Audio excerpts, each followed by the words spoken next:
Uma das coisas mais gritantes que nós podemos ver nessa pandemia foi a diferença, foi a discrepância entre os ricos e a classe média no Brasil e os pobres.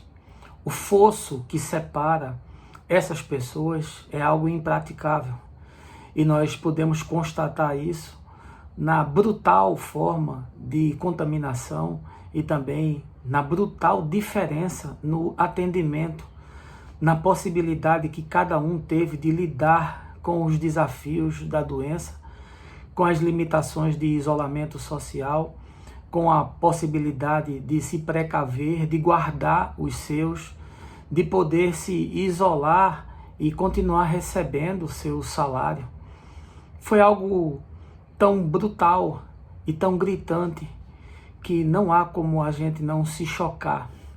Agora, com a flexibilização em alguns lugares, em especial aqui em Recife, onde a pandemia parece arrefecer e os números atestam uma diminuição gradativa, a gente continua a perceber a diferença entre parte da população que ainda pode se manter em casa e a esmagadora maioria que tem que voltar às suas atividades. Eu estava olhando alguns vídeos e lendo algumas notícias e percebendo ônibus lotados, metrôs lotados. Não há como se cumprir as regras mínimas estabelecidas para que as pessoas possam fazer aquilo que é essencial, que é o seu transporte para o lugar de trabalho de uma maneira minimamente segura.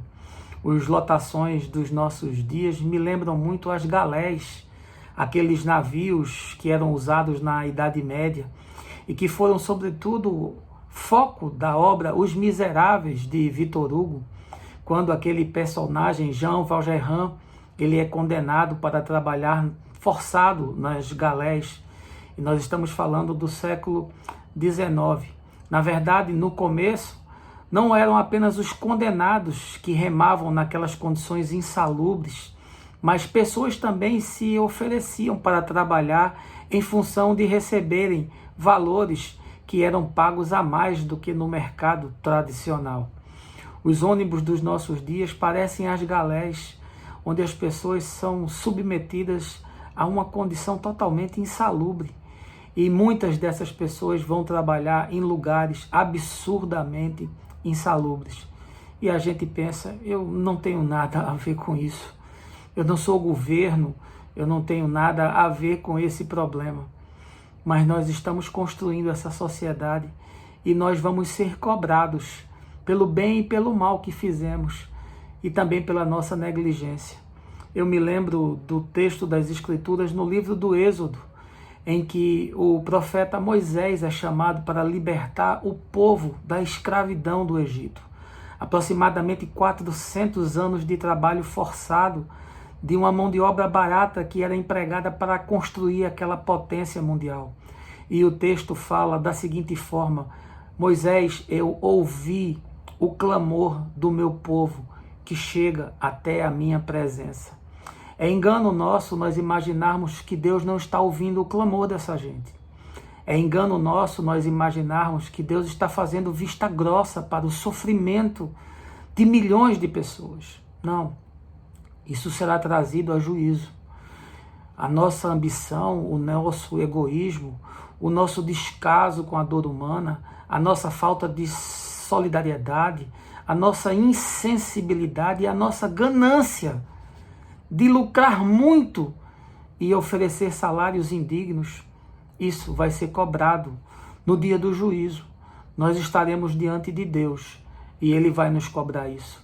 A história do Velho Testamento, a história do profetismo de Israel é incontestável no fato de que os profetas estavam sempre arguindo os poderosos e os reis sobre a opressão que eles impunham ao povo. Isso não vai passar sem ser observado pelos céus. Deus continua ouvindo o clamor das pessoas. Deus continua ouvindo a oração do pobre que vai no lotação, que vai espremido no metrô para trabalhar na fábrica, para trabalhar no comércio, 12 horas, sem descanso, sem ter as condições mínimas de manter a sua família, para depois voltar de noite para casa e morar num barracão sem água e esmagado pela violência social. Isso vai ter consequência. Deus não vai esquecer dessas pessoas. Deus continua ouvindo o clamor do oprimido. E cabe a mim e a você repensarmos o modelo de sociedade que nós queremos. Cabe a mim e a você repensar a maneira como nós tratamos as pessoas. Você que talvez seja empregador, você que talvez seja empresário, você tem que repensar a maneira como você lida com o lucro e a maneira como você paga os seus empregados. Vamos conversando por aqui. De encontro em encontro a mente abre, o coração expande e o mais eu vou te falando no caminho.